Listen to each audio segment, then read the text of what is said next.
Hey guys, welcome back to the channel. This is how to turn off PIN or password in Windows 10 or 11.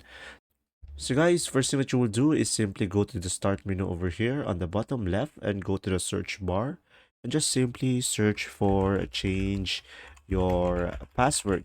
And after that, just simply click on the system settings, and open it up, and you will have this window over here. So now from here, guys, just simply go for the Windows Hello pin. So in order for you to remove it, just simply click on it and you should be able to have here remove. So click on remove, and after that, click on remove again. And from here, just simply provide your password or your pin and click on OK. And you should be able to remove it.